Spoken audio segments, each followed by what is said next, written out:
यापूर्वी आपण पूर्ण केलेल्या 4 प्रकरणांमध्ये साधारणपणे संख्यात्मक संशोधनावर भर दिला होता. आता आजचं हे जे 5वं प्रकरण आहे आपल्या BPCC 10 क्वालिटेटिव्ह रिसर्च मेथडवर भर देत.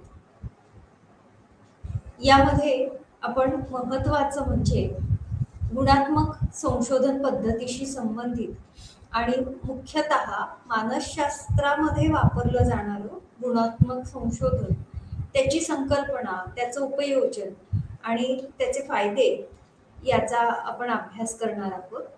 या प्रकरणामध्ये आपण मानववंशशास्त्र या मानववंशशास्त्राचा मुख्यत्वे करून गुणात्मक संशोधनामध्ये काय अर्थ आहे आणि त्याचा थोडक्यामध्ये इसेन्स किंवा सारांश काय असेल हे समजून घेण्याचा प्रयत्न करणार आहोत.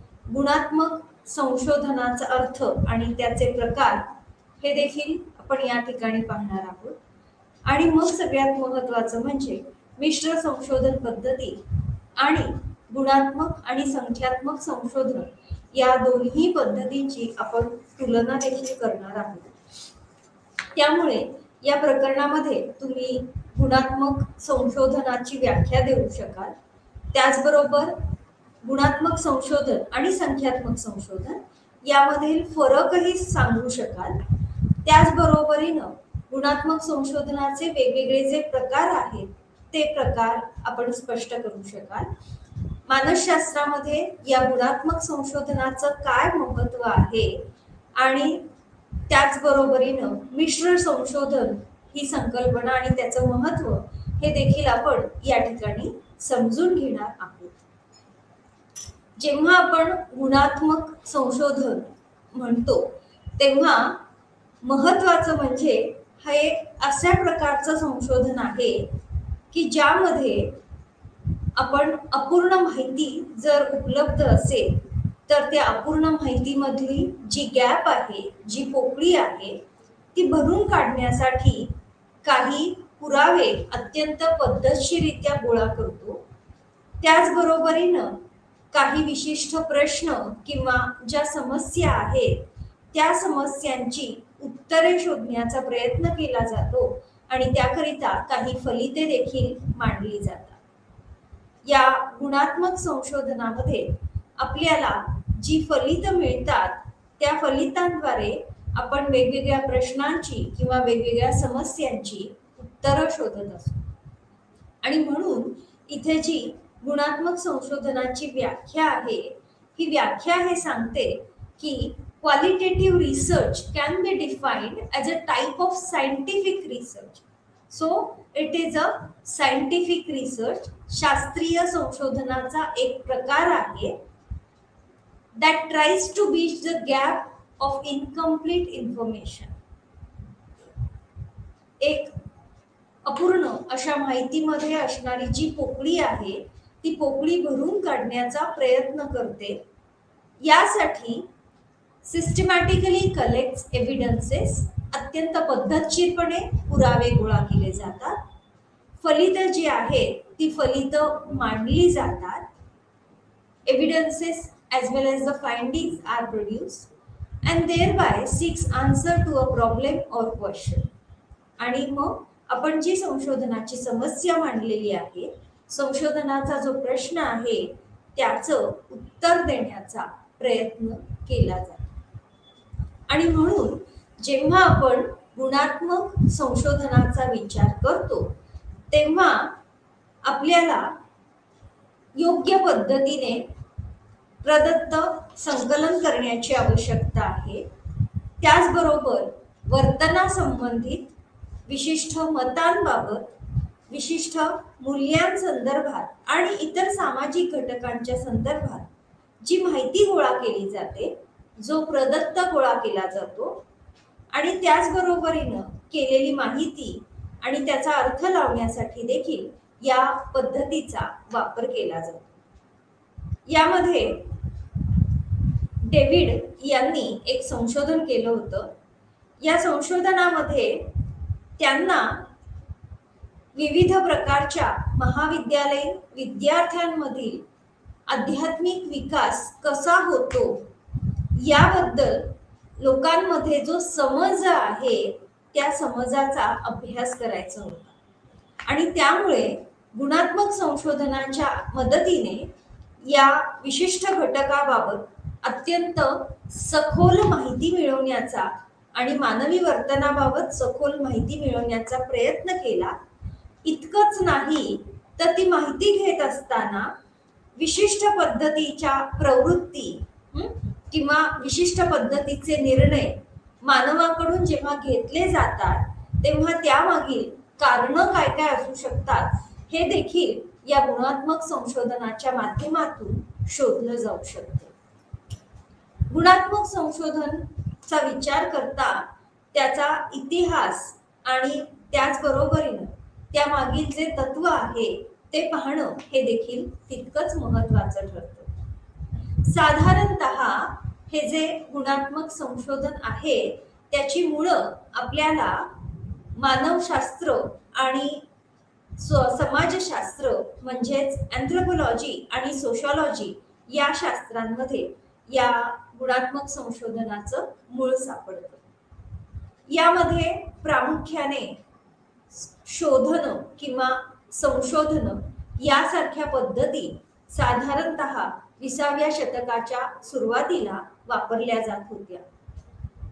मात्र या संशोधन पद्धतीचा वापर करत असताना वैश्विक पातळीवर स्वीकारल्या गेलेल्या अशा काही रचना या उपलब्ध नव्हत्या आणि त्यामुळे संशोधकांनी विशिष्ट समूह, विशिष्ट संस्कृती, त्याचबरोबरीनं समूहाचे समायोजन या वेगवेगळ्या गोष्टी समजून घेण्यासाठी म्हणून काही पद्धतींचा अवलंब केला.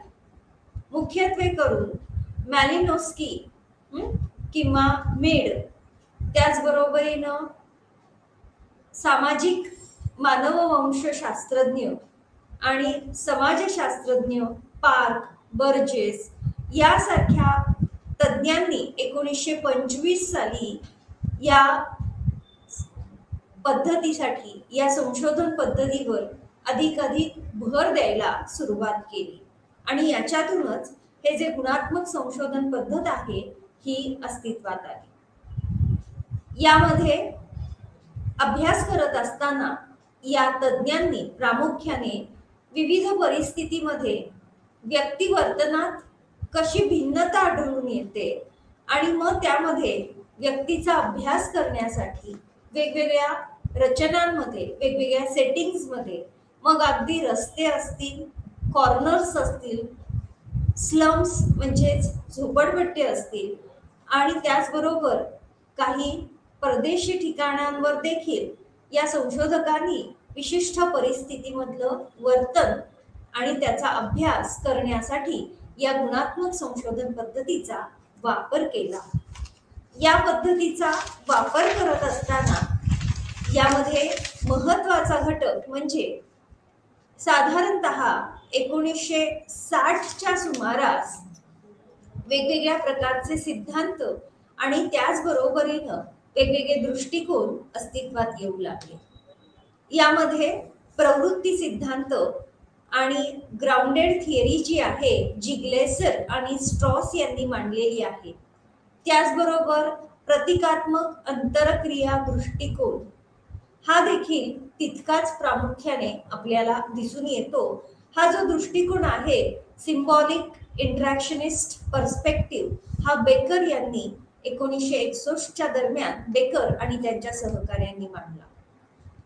त्यानंतर या संदर्भात किंवा मुख्यत्वे करून मानववंशच्या संदर्भात किंवा मानववंशाचं वर्णन करणाऱ्या काही पुस्तकं ही देखील प्रसिद्ध करण्यात आली आणि यामधून स्प्रॅडले यांच्यासारख्या संशोधकांनी या गुणात्मक संशोधन पद्धतीसाठी एक योग्य संशोधन पद्धती म्हणून संशोधन करत असताना त्याचा वापर करायला सुरुवात केली.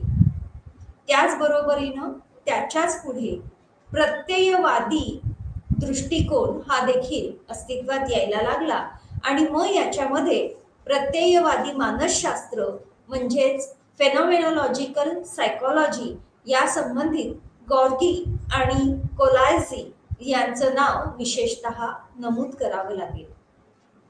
त्याच्या पुढील कालावधीमध्ये साधारण 1985 1978 या दरम्यान या प्रत्ययवादी मानसशास्त्राच्या अभ्यासाला सुरुवात झाली होती.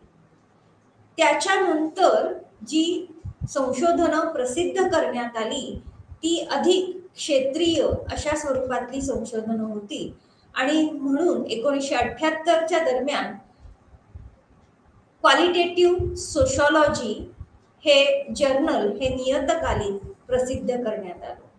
त्याच्याच बरोबरीनं international journal of qualitative studies in education हे शिक्षणशास्त्राशी संबंधित आणि गुणात्मक संशोधनावर आधारित असं जे नियतकालिक आहे ते 1988 साली प्रसिद्ध झाले. त्याचबरोबरीनं हँडबुक ऑफ क्वालिटेटिव्ह रिसर्च डेन्झिन आणि लिंकन यांनी एडिटेड संपादित केलेलं असं जे पुस्तक आहे ते 1994 मध्ये प्रकाशित झाले.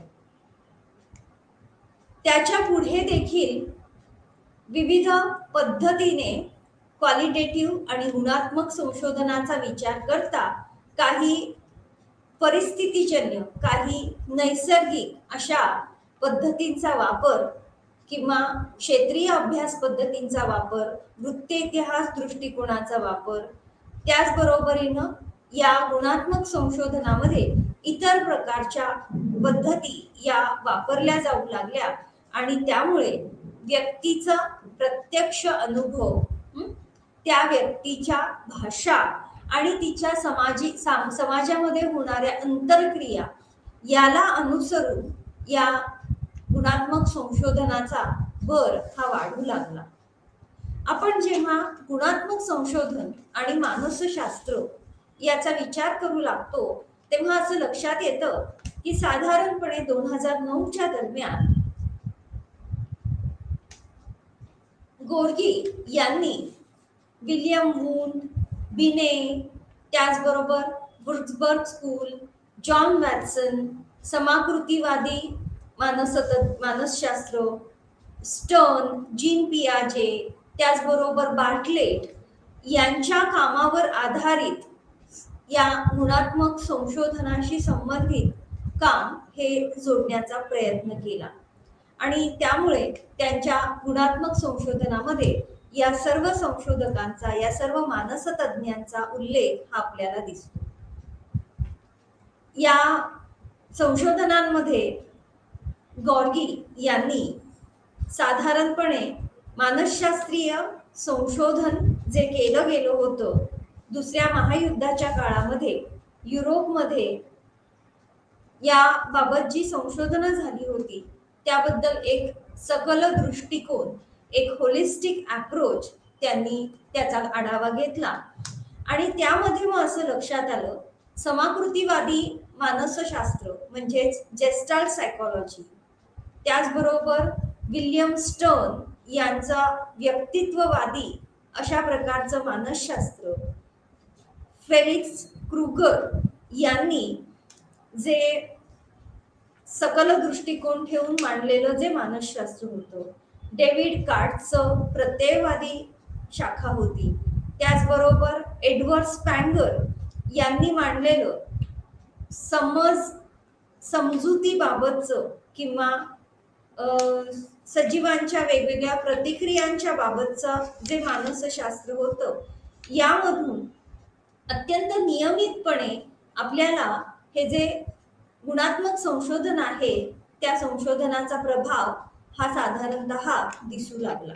त्यानंतर जिथे डॅन्झिगर यांनी असं म्हटलेलं आहे की वुंड यांनी साधारणतः 1900 ते 1920च्या दरम्यान काही भाषेवर आधारित आणि अभिव्यक्ती हालचालींवर आधारित अशा स्वरूपामध्ये सामाजिक मानसशास्त्र, लोकमानसशास्त्र त्याचबरोबर सांस्कृतिक मानसशास्त्र याबाबतच्या अंदाजे 10 खंडांचा आढावा घेतला होता, असं वूनच्या कामाबाबत हे जे डॅन्झियर आहेत त्यांनी नमूद केलेलं आहे. त्याचबरोबरीनं आपल्याला असंही दिसतं की जेव्हा आपण गुणात्मक संशोधनाचा विचार करतो तेव्हा मानसशास्त्राशी संबंधित जे भाषा आहे, ज्या अभिव्यक्ती आहेत, त्याचबरोबर जी कलाक्षेत्र आहेत, पुराण साहित्य आहे, धर्म आहे, या सर्वांना प्रयोगशालेय संशोधनाबरोबरच तितकंच असं महत्व मानसशास्त्रामध्ये गुणात्मक संशोधनाच्या संदर्भात महत्व दिलं गेलं. आणि मग त्याच्यामध्ये मुख्यत्वे करून वृत्त इतिहास ही जी पद्धत आहे, केस हिस्ट्री ही जी पद्धत आहे, ती अत्यंत प्रामुख्याने अशी वापरली जाणारी आणि खूप महत्वपूर्ण अशी पद्धती ही आपल्याला ज्ञानात भर टाकण्याच्या दृष्टीने गुणात्मक संशोधनात वापरली जाणारी पद्धती आहे असं म्हणता येईल. आणि त्यामुळे फ्रॉइड यांनी त्यांच्या मनोविश्लेषणामध्ये प्रामुख्याने या पद्धतीचा वापर केलेला देखील आपल्याला या पूर्वीच्याच काळात लक्षात आलेला आहे. साधारणतः 1960च्या उत्तरार्धामध्ये गॉर्गी यांनी या प्रत्ययवादी गृहीतकांची मांडणी करायला आणि त्याचा वापर करायला सुरुवात केली. आणि त्यामध्ये त्यांनी पारंपरिक मानसशास्त्रीय प्रयोगांच्या बरोबरीनंच गुणात्मक पद्धतींचा देखील अधिक एकत्रित अशा स्वरूपामध्ये वापर केल्याचं आपल्याला लक्षात येतं. आणि त्याच्यामध्ये भर हा मुख्यत्वे करून सर्वसमावेशक अशा स्वरूपामध्ये अध्ययनाच्या मानसशास्त्राचा अभ्यास करत असताना पारंपरिक प्रयोगांमध्ये गुणात्मक संशोधनाचा वापर केला जात आहे, हे या ठिकाणी साधारण 1960च्या उत्तरार्धामध्ये काम सुरू झालेलं होतं. त्याच्याच पाठोपाठ मानसशास्त्राशी संबंधित मानसशास्त्रामधला एक सामान्य प्रवाह असं जर म्हटलं तर प्रत्ययवादी पद्धती आणि त्याचबरोबर प्रयोगशाळेच्या बाहेर अभ्यासले जाणारे असे काही अभ्यास विषय हे देखील तिथे नोंदवायला गॉर्गी यांनी सुरुवात केली होती. त्याच्याच बरोबरीनं पुढे येऊन प्रत्ययवादी मानसशास्त्राशी संबंधित एक 4 खंडांची मालिका ही देखील प्रसिद्ध करण्यात आली होती. आणि याबाबत जर्नल ऑफ फेनॉमेनॉलॉजिकल सायकोलॉजी यामध्ये प्रत्ययवादी किंवा प्रत्ययकारी मानसशास्त्राच्या नियतकालिकामध्ये त्याचा उल्लेख आपल्याला पाहायला मिळतो. त्याच्यानंतर या प्रत्ययकारी विश्लेषणाबाबत मानसशास्त्राच्या क्षेत्रामध्ये अनेक तज्ज्ञांनी योगदान दिलेलं दिसतं. आणि मग त्याच्यामध्ये Clark Moustakas, Max van Manen, Jonathan Smith यासारख्या संशोधकांचं नाव इथे नमूद करणं आवश्यक ठरतं. मुख्यतः हा जो प्रवृत्ती सिद्धांत आहे, ज्याला आपण ग्राउंडेड थिअरी म्हणतो, हा सिद्धांत बार्ने ग्लेझर आणि ॲन्सलेम स्ट्रॉस यांनी मांडला. आणि हा जो प्रवृत्ती सिद्धांत आहे, हा प्रवृत्ती सिद्धांत समाजशास्त्रामध्ये ज्या पद्धतीने गॉर्गीने मानसशास्त्रामध्ये योगदान दिलं, त्याच पद्धतीने या प्रवृत्ती सिद्धांताचं गुणात्मक संशोधनाबाबत समाजशास्त्रातली भूमिका ही महत्वाची ठरली. आणि त्यामुळे हा जो प्रवृत्ती सिद्धांत आहे, हा जरी वेगवेगळ्या प्रकारच्या क्षेत्रांमध्ये, बहुविध क्षेत्रांमध्ये, अभ्यास क्षेत्रांमध्ये, व्यवसाय क्षेत्रांमध्ये खूप महत्वाचं योगदान देतो आहे, हे त्या काळी जरी निर्धारित केलेलं नव्हतं तरी देखील अनेक प्रकारच्या व्यवसाय क्षेत्रांमध्ये, अभ्यास क्षेत्रांमध्ये आपल्याला याचे योगदान आता दिसू लागलेलं आहे. भूतकाळापासूनच किंवा पूर्वीच्या वर्षांपासूनच हे जे गुणात्मक पद्धती आहे ती इतर संशोधन पद्धतींबरोबर एकत्रित केली जाते आणि परिणामतः आपल्याला एपीएची ही जी 5वी डिव्हिजन आहे, ही जी पाचवा खंड आहे असं म्हणूया, या 5व्या डिव्हिजन मध्ये आपल्याला एपीएच्या जर्नल्समध्ये किंवा एपीएच्या नियतकालिकांमध्ये क्वालिटेटिव्ह सायकोलॉजी म्हणजेच गुणात्मक मानसशास्त्र या स्वरूपामध्ये एक संशोधन पद्धती म्हणून मानसशास्त्राच्या क्षेत्रामध्ये समावेश झाल्याचं आपल्याला दिसून येतं.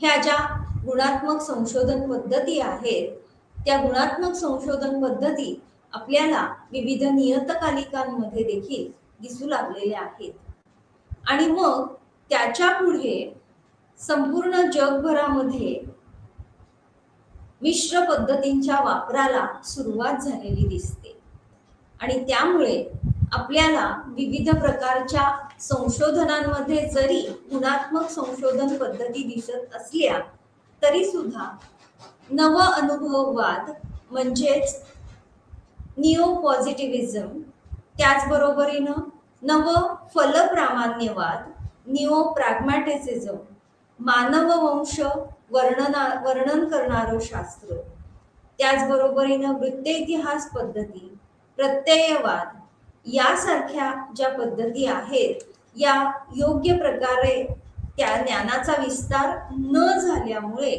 योग्य पद्धतीने किंवा त्या संदर्भात प्रशिक्षणाचा अभाव असल्यामुळे अजूनही आपल्याला या ज्या गुणात्मक संशोधन पद्धती आहेत त्याचा वापर होताना दिसत नाही.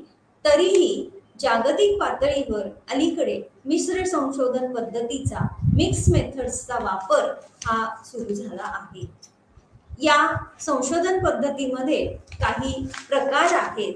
गुणात्मक संशोधन पद्धतीमध्ये पहिला जो प्रकार नमूद केलेला आहे तो आहे वृत्त इतिहास किंवा केस स्टडी. या वृत्त इतिहासामध्ये एखादी व्यक्ती, समूह, समाज, एखादी घटना, एखादी संस्था किंवा संघटनेचा वृत्त इतिहास पद्धतीमध्ये अभ्यास केला जातो. या माध्यमातून त्या व्यक्तीबाबत, त्या घटनेबाबत किंवा समूहाबाबत जे स्वरूप आहे आणि त्यामध्ये घडणाऱ्या ज्या प्रक्रिया आहेत त्या प्रक्रियांबाबत अत्यंत सखोल असं ज्ञान आपल्याला प्राप्त होतं. याबाबत बहुविध पद्धतीने, विविध पद्धतीने प्रदत्त संकलन केलं जातं. प्रामुख्याने जेव्हा आपण केस स्टडीचा म्हणजेच वृत्त इतिहासाचा विचार करत आहोत तेव्हा त्यामध्ये मुलाखत, निरीक्षण, त्याचबरोबर काही डॉक्युमेंट्स जर उपलब्ध असतील त्याच्याच बरोबरीनं प्रश्नावल्या या मदतीने प्रदत्त संकलन किंवा माहिती ही संकलित केली जाते आणि या आधारे तयार झालेला जो अहवाल आहे तो अत्यंत प्रगल्भ, अत्यंत विस्तृत अशा स्वरूपातला असतो. परिणामतः आपल्याला एखाद्या घटनेबद्दल, एखाद्या व्यक्तीबद्दल या वृत्त इतिहास पद्धतीचा वापर केल्यामुळे अत्यंत सकल आणि त्याचबरोबरीनं सखोल असं वर्णन उपलब्ध होऊ शकतं. त्याच्यानंतर दुसरी जी पद्धती आहे किंवा दुसरा प्रकार जो आहे गुणात्मक संशोधन पद्धतीमधला तो आहे मानववंशशास्त्र. मानववंशशास्त्रामध्ये प्रामुख्याने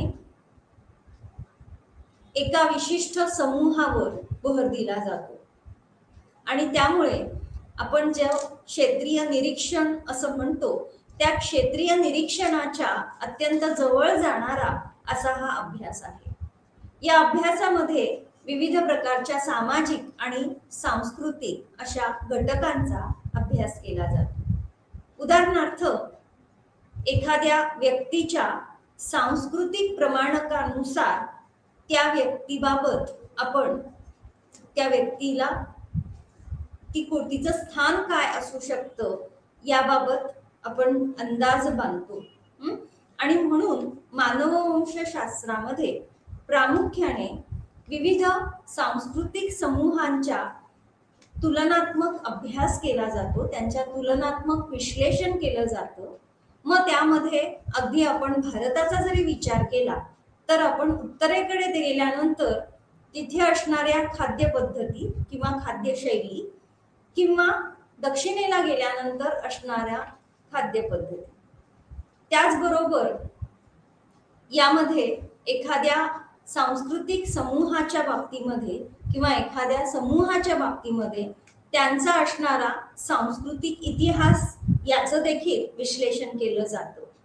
उदाहरणार्थ मानववंशिक इतिहासामध्ये हडप्पा संस्कृतीचं विश्लेषण आणि मग आतापर्यंत त्यामध्ये कसा बदल होत गेलेला आहे या आधारे विश्लेषण हे या शास्त्रामध्ये केलं जातं.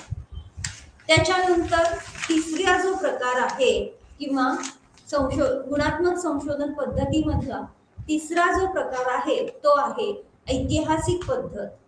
यामध्ये आपल्याला विशिष्ट समूह आणि त्या समूहामध्ये घडणाऱ्या घटना, या घटनांबाबत कार्यकारण संबंध समजून घेणं आणि त्याचं विश्लेषण करणं याकरिता ही ऐतिहासिक पद्धत आपल्याला मदत करते.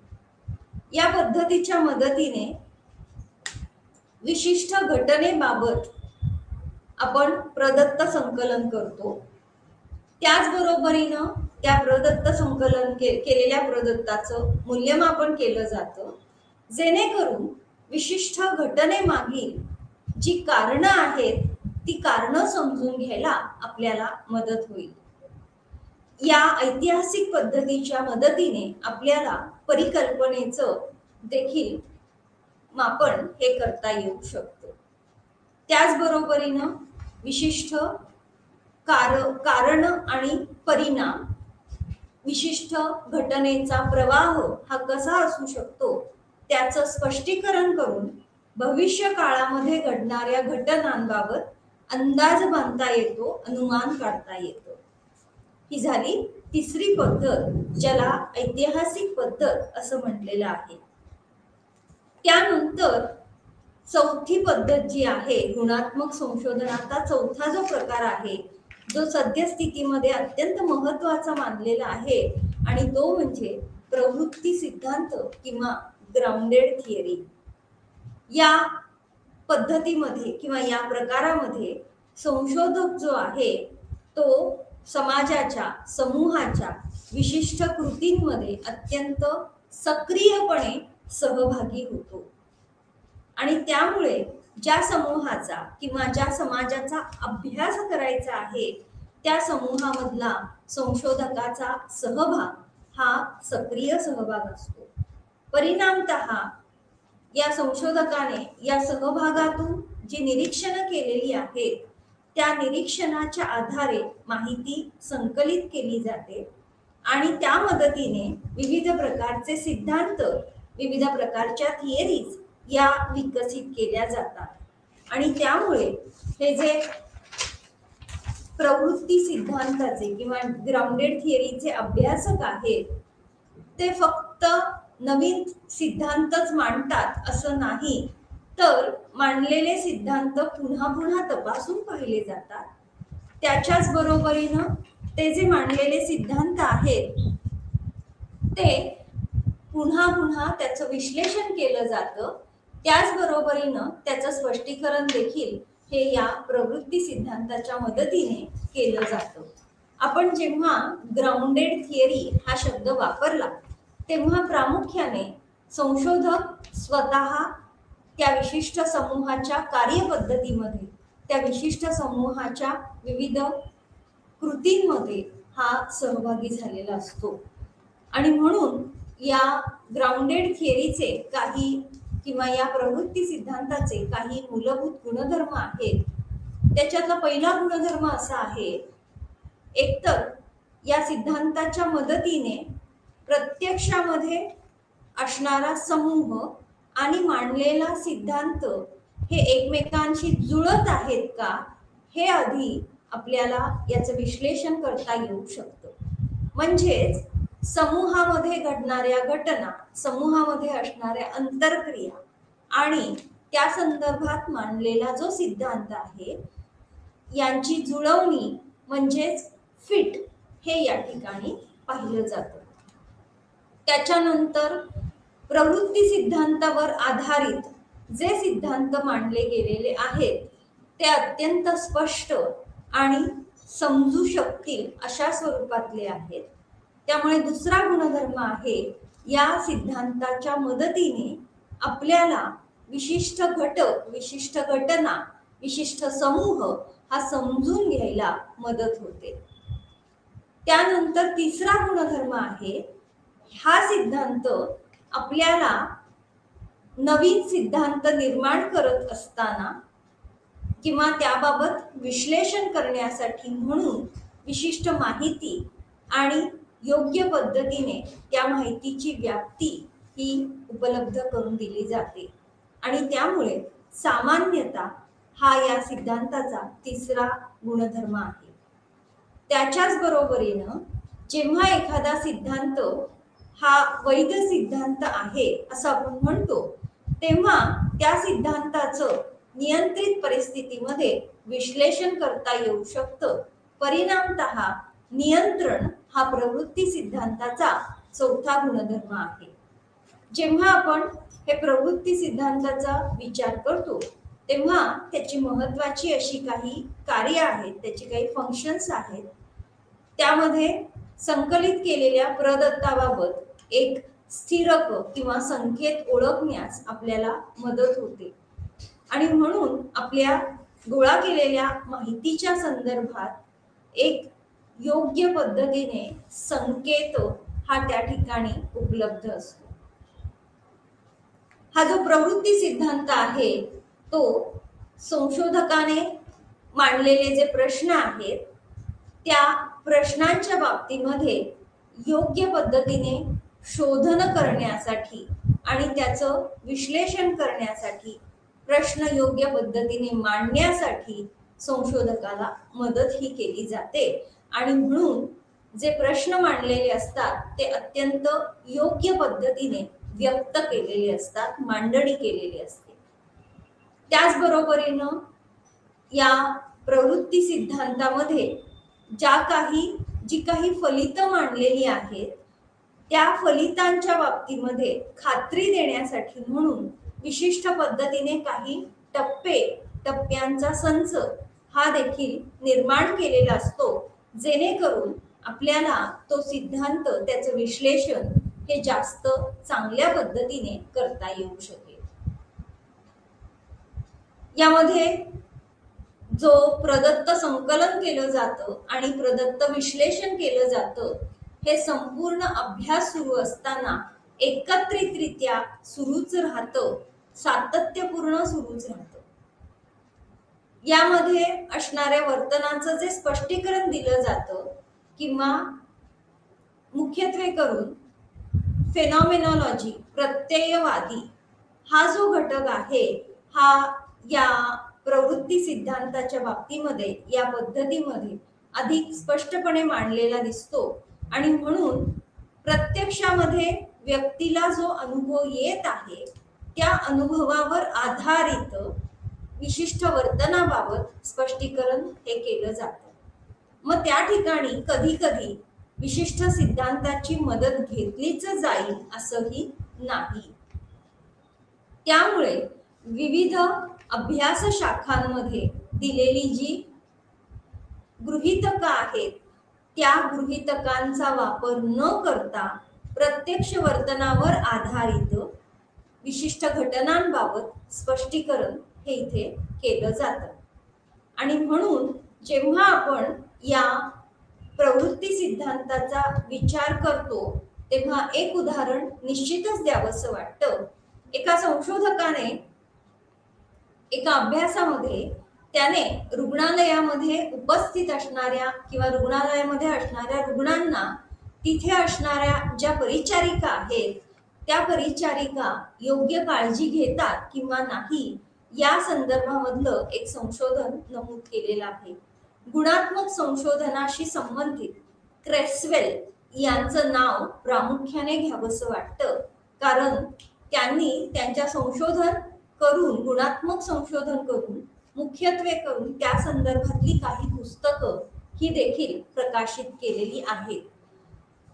आत्ताच्या उदाहरणामध्ये या ज्या परिचारिका आहेत त्या योग्य काळजी घेतात किंवा नाही याचा अभ्यास करत असताना प्रामुख्याने प्रत्यक्षात संशोधकाची त्या ठिकाणी असणारी उपस्थिती आणि त्याच्याच बरोबरीनं त्या ज्या परिचारिका आहेत त्या प्रामुख्याने तिथे उपस्थित आहेत किंवा नाही याची तुलना केली गेली. आणि मग ज्या विशेषतः ज्या नर्सेस किंवा ज्या परिचारिका सकारात्मक प्रतिक्रिया देतात, रुग्णाने केलेल्या विनंतीला योग्य पद्धतीने प्रतिसाद देतात, त्यावरून त्या रुग्णाच्या कशा पद्धतीने काळजी घेत असतील याबद्दल संशोधकांनी निष्कर्ष काढले. परिचारिकांची उपस्थिती ही तिथे असणाऱ्या रुग्णांना आरामदायी, त्याचबरोबर सुरक्षित वाटणं, सुरक्षितता ही भौतिक आणि मानसिक किंवा शारीरिक आणि मानसिक अशा दोन्ही पातळीवर निश्चितपणे आवश्यक आहे. आणि त्यामुळे या संशोधनामध्ये रुग्णांनी जे काही नमूद केलं होतं आणि त्याच्याच बरोबरीनं प्रत्यक्षात त्या परिचारिकांनी जी प्रतिक्रिया दिली होती, या दोघांच्या माध्यमातून आपल्याला विशिष्ट वर्तनाशी संबंधित प्रत्यक्ष अनुभवाच्या आधारे स्पष्टीकरण हे प्राप्त होऊ शकलं. आता आपण पुन्हा प्रवृत्ती सिद्धांताकडून गुणात्मक संशोधनाकडे जाऊया. जेव्हा आपण गुणात्मक संशोधनाचा वापर करतो तेव्हा त्या संशोधनाच्या बाबतीत देखील काही महत्वाचे गुणधर्म आहेत. प्रामुख्याने जो प्रदत्त किंवा जी माहिती संकलित केलेली असते त्या संकलित केलेल्या माहितीकडून आपण विशिष्ट सिद्धांत निर्मितीकडे जातो.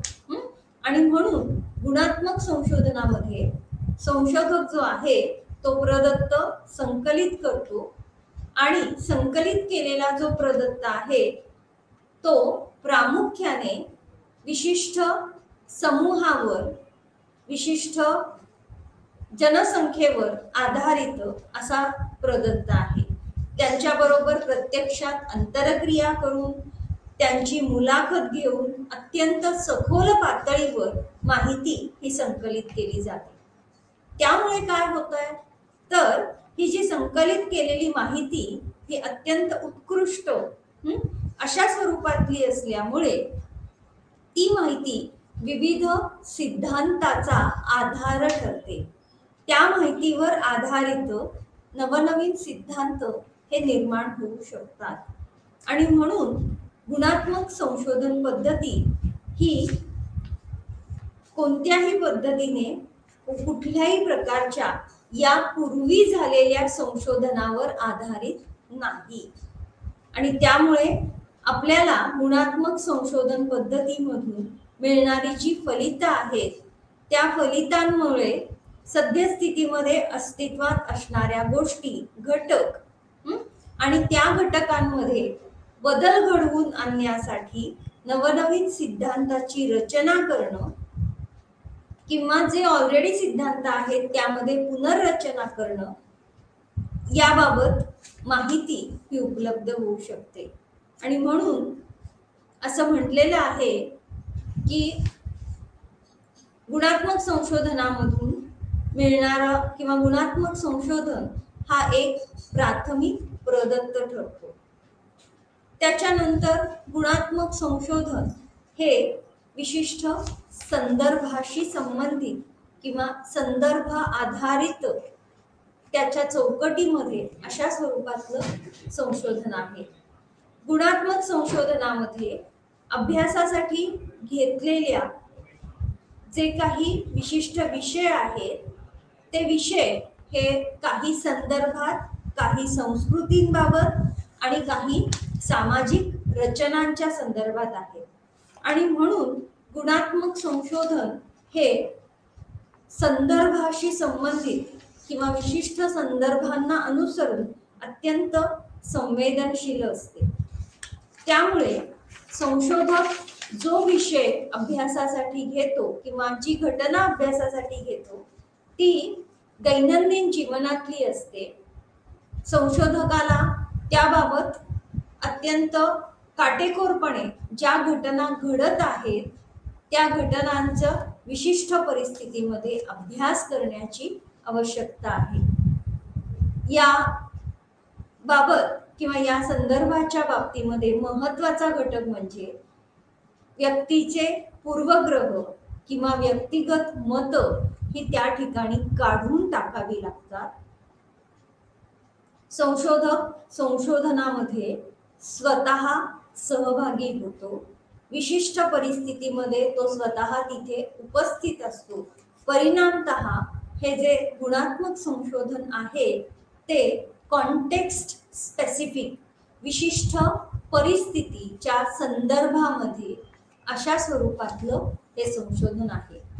त्यानंतर या संशोधनामध्ये अक्षरशः असं म्हटलेलं आहे की संशोधक बुडालेला असतो किंवा संशोधकाचा सहभाग हा खूप अधिक प्रमाणामध्ये असतो. आणि त्यामुळे हे जे गुणात्मक संशोधन आहे या संशोधनामध्ये नैसर्गिक परिस्थितीमध्ये संशोधकाचा सहभाग हा अत्यंत महत्वाचा असतो.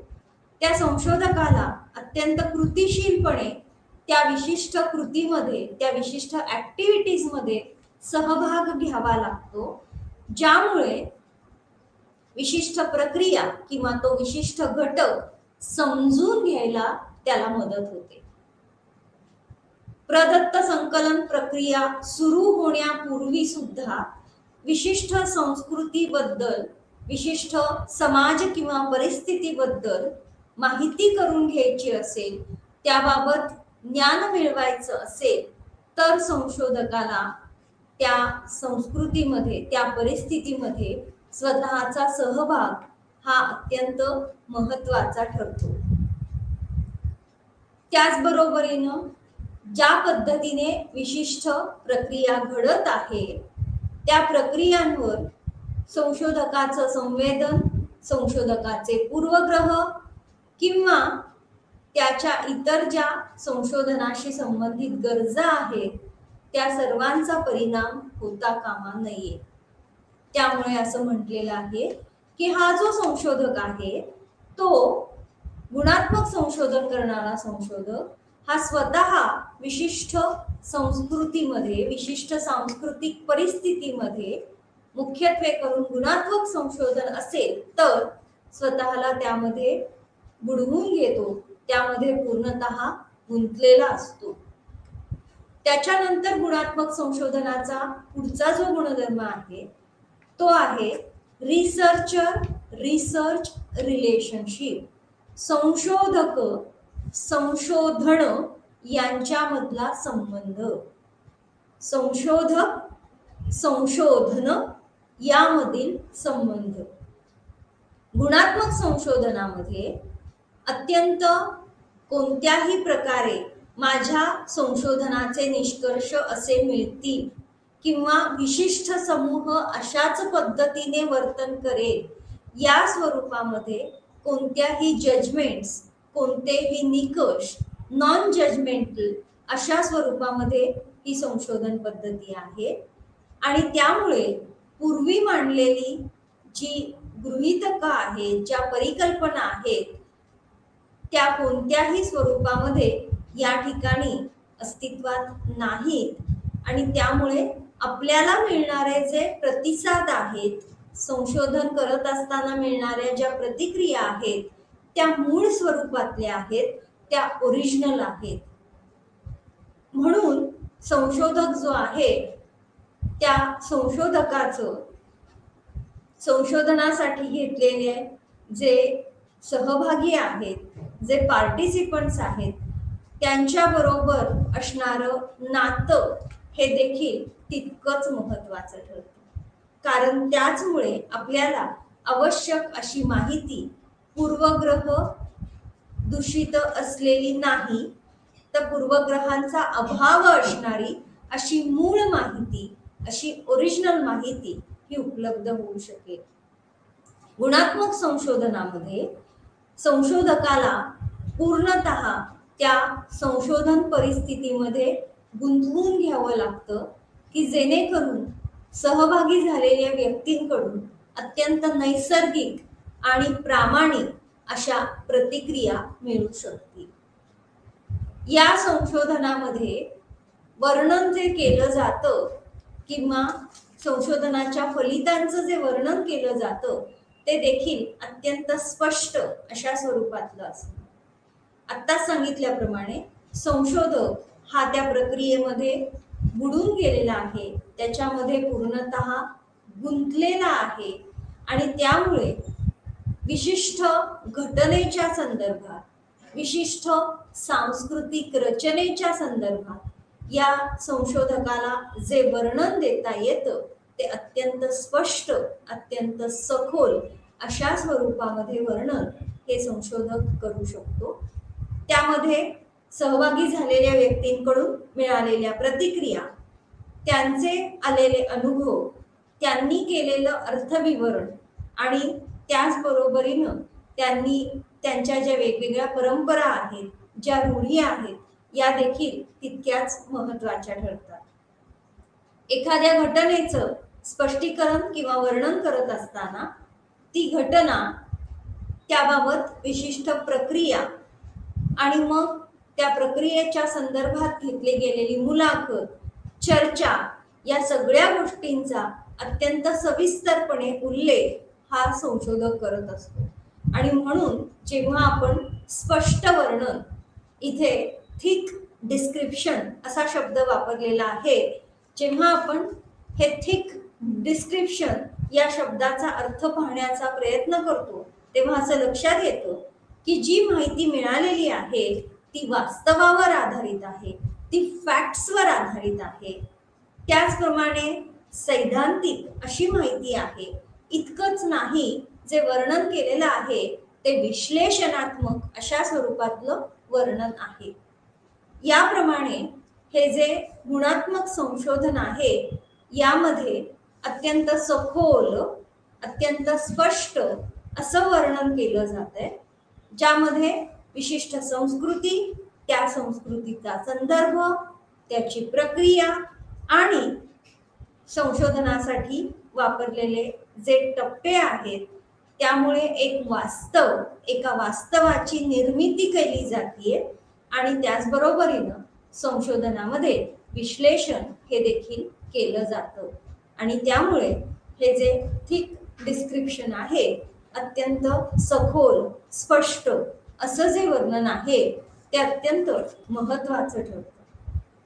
याचा आणखीन एक महत्त्वाचा गुणधर्म आणि तो म्हणजे प्रदत्त संकलन आणि प्रदत्त विश्लेषण हे एकाच वेळी सायमल्टेनियसली केलं जातं. कारण संशोधक स्वतः त्या प्रक्रियेमध्ये गुंतलेला आहे, त्या प्रक्रियेमध्ये बुडालेला आहे आणि त्यामुळे तो जे काही प्रदत्त संकलन करतो त्यासाठी ज्या पद्धती वापरल्या जातात त्या पद्धतींमध्ये निरीक्षण असेल, मुलाखत असेल आणि हे करत असताना त्याच वेळी या केलेल्या निरीक्षणांचं, घेतलेल्या मुलाखतीचं तो विश्लेषण करतो आणि अर्थविवरण करण्याचा प्रयत्न देखील करत असतो. आणि त्यामुळे हे जे गुणात्मक संशोधन आहे हे निश्चितपणे विविध सिद्धांत आणि त्याचप्रमाणे ज्ञानामध्ये भर घालण्यासाठी अत्यंत महत्त्वाचं असं ही पद्धती किंवा गुणात्मक संशोधन पद्धती ही ठरते. या गुणात्मक संशोधन पद्धतीचा विचार करत असताना काही महत्त्वाच्या गोष्टी या आपल्याला लक्षात घेणं आवश्यक आहे. आणि त्या महत्त्वाच्या गोष्टी म्हणजे एकतर जो संशोधनाचा आराखडा आहे त्या संशोधनाच्या आराखड्यामध्ये नैसर्गिक परिस्थिती ही अत्यंत महत्त्वाची आहे. आणि म्हणून वेगवेगळे जे घटक किंवा वेगवेगळ्या गोष्टी ज्या अभ्यासल्या जाणार आहेत त्या अत्यंत नैसर्गिक परिस्थितीमध्ये अभ्यासल्या जातात. त्यामुळे संशोधक जे प्रदत्त संकलन करतो ते अनियंत्रित अशा परिस्थितीमध्ये केलं जातं. परिणामतः संशोधकातून किंवा संशोधनातून मिळणारी फलितं ही देखील अत्यंत नैसर्गिक परिस्थितीमध्ये आपल्याला उपलब्ध होतात आणि त्या आपल्याला कशी फलितं मिळतील हे आपल्याला पूर्वीपासून किंवा याचं पूर्वनिर्धारण करता येत नाही, ते आधीच ठरवता येत नाही. त्याचबरोबरीनं संशोधकाला अत्यंत लवचिक असावं लागतं. गुणात्मक संशोधन करत असताना त्याला प्रत्यक्ष परिस्थितीमध्ये काम करत असताना जे बदल असतील ते बदल स्वीकारावे लागतात. म्हणून संशोधक कोणत्याही पद्धतीची गृहीतक किंवा आधी केलेला मांडलेले अंदाज या अंदाजानुसार पुढे जात नाही. त्यामुळे त्याला शोध घेत असताना नवीन मार्ग हे देखील अवलंबावे लागतात. मात्र हे सगळं करत असताना संशोधक अत्यंत हेतुपूर्वक त्याच्या संशोधनाचा मार्ग हा अवलंबत असतो. आणि म्हणून ज्या व्यक्तींचा अभ्यास करायचा आहे, ज्या संस्थेचा, संघटनेचा, ज्या समूहाचा, संस्कृतीचा, घटनेचा अभ्यास करायचा आहे त्या संदर्भात अत्यंत युजफुल, अत्यंत महत्वाची अशी माहिती आणि थोडासा एक आपण म्हणतो की क्रिटिकल अशा स्वरूपामध्ये त्या विशिष्ट प्रसंगाला अनुसरून माहिती गोळा करण्यासाठी प्रयत्न केला जातो. आणि त्यामुळे अशा पद्धतीची जी माहिती आहे ती त्या संशोधनाचा हेतू सामाजिक पातळीवर जाऊन तो पूर्ण करण्याचा प्रयत्न होतो. याबाबत प्रदत्त संकलन करत असताना किंवा माहिती संकलित करत असताना माहिती संकलनासाठी विविध प्रकारे माध्यम किंवा विविध प्रकारची माहिती ही गोळा केली जाते. यामध्ये मगाशी सांगितल्याप्रमाणे निरीक्षण, मुलाखत, वृत्त इतिहास यासारख्या पद्धतींचा अवलंब केला जातो. त्याचबरोबरीनं अभ्यासासाठी जी व्यक्ती किंवा जे सहभागी लोक आहेत त्या वास्तव परिस्थितीमध्ये त्या व्यक्तीचे अनुभव आणि त्याचबरोबरीनं वैयक्तिक अनुभव आणि हे वैयक्तिक अनुभव पाहण्यासाठी संशोधक स्वतः या गुणात्मक संशोधनामध्ये त्याची तिथे आपल्याला गुंतवणूक ही दिसते. त्याचबरोबरीनं नैसर्गिक परिस्थितीमध्ये विशिष्ट समूहाबद्दल, समाजाबद्दल माहिती गोळा केलेली असल्यामुळे तिथे कोणत्याही पद्धतीने जजमेंटल किंवा स्वतःच्या मतांना त्या ठिकाणी मान्यता नाही. परिणामतः संशोधक हा अत्यंत नैसर्गिक परिस्थितीमध्ये, क्षेत्रीय परिस्थितीमध्ये काम करत असल्यामुळे तिथे त्याला सहजपणे इतरांची मतं स्वीकारणं, स्वतःमध्ये लवचिकता असणं, संवेदनशीलता, आदर, जागृती आणि प्रतिक्रिया देणं आणि त्याचबरोबरीनं अत्यंत शांतपणे ही सगळी कामं करण्याची आवश्यकता असते. आणि म्हणून इथे जो शब्द वापरलेला आहे एम्पॅथिक न्यूट्रॅलिटी, तदनुभूती आहे मात्र तटस्थपणा सुद्धा आहे. ॲज इट इज क्षेत्रीय परिस्थितीमध्ये, नैसर्गिक परिस्थितीमध्ये जशीची तशी माहिती संकलित करणं हे त्या ठिकाणी आवश्यक असतं. माहिती संकलन झाल्यानंतर जरी हे काम, विश्लेषणाचं काम जे आहे ते एकाच वेळी सुरू होतं तरी देखील या विश्लेषणाबाबत देखील काही महत्त्वाच्या गोष्टी आहेत. यामध्ये युनिकनेस म्हणजे जे काही विश्लेषण केलं जाणार आहे ते त्याच परिस्थितीमध्ये आणि विशिष्ट पद्धतीने केलं जात आहे आणि त्यामुळे जो काही समूह हा निवडलेला आहे तो समूह एकमेवा द्वितीय अशा स्वरूपातला आहे. त्याच्यासारखा दुसरा कुठलाही समूह नाही आणि म्हणून जे विश्लेषण केलं जाणार आहे ते विश्लेषण अत्यंत योग्य आणि सखोल अशा प्रत्येक व्यक्तीला, प्रत्येक समूहाला अनुसरून केलं जाणार आहे. त्यानंतर विश्लेषणासाठी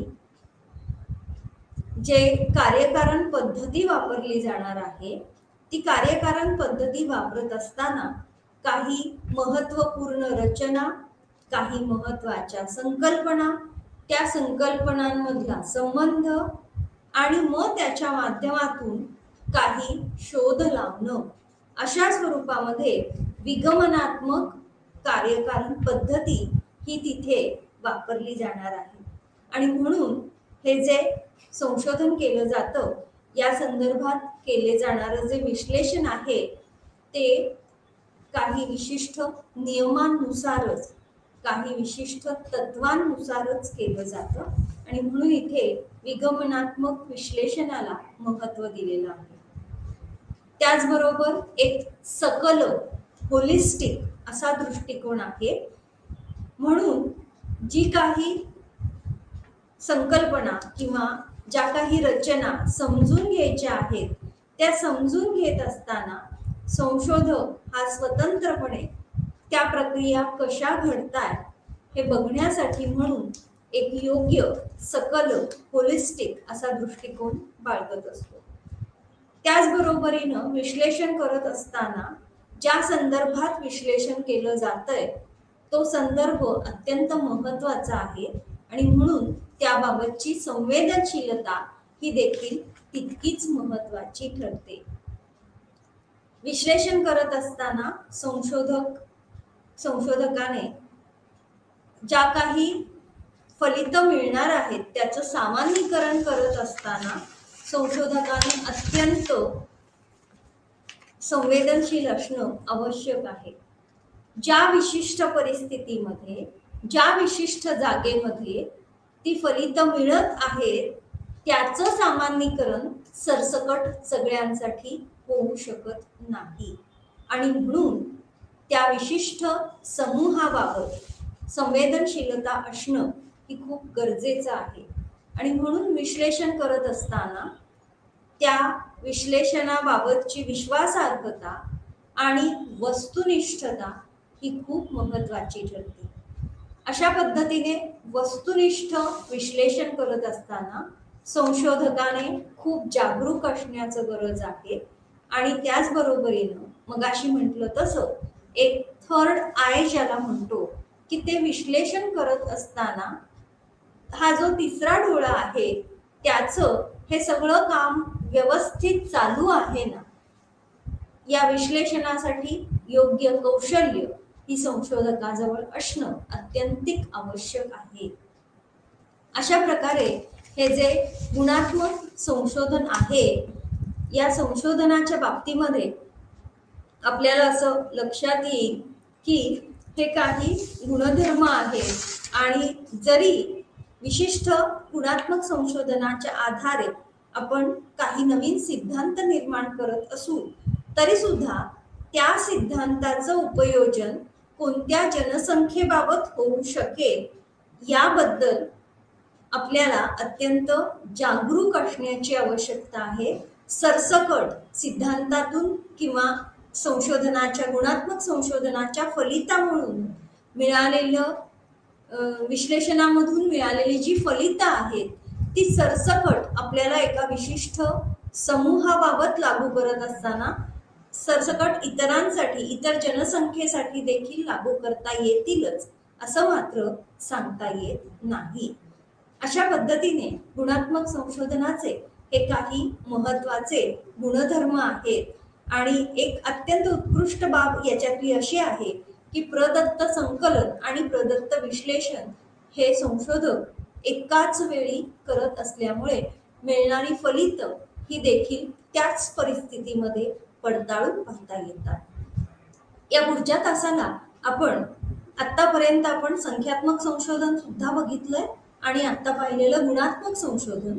त्यामुळे या दोन्हीची आपण तुलना या ठिकाणी करणार आहोत आणि मग पुढे आणखी अभ्यास विषयांवर चर्चा करणार आहोत. अशा पद्धतीने गुणात्मक संशोधन हे अत्यंत महत्त्वाची अशी संशोधन पद्धती ठरते. थँक्यू.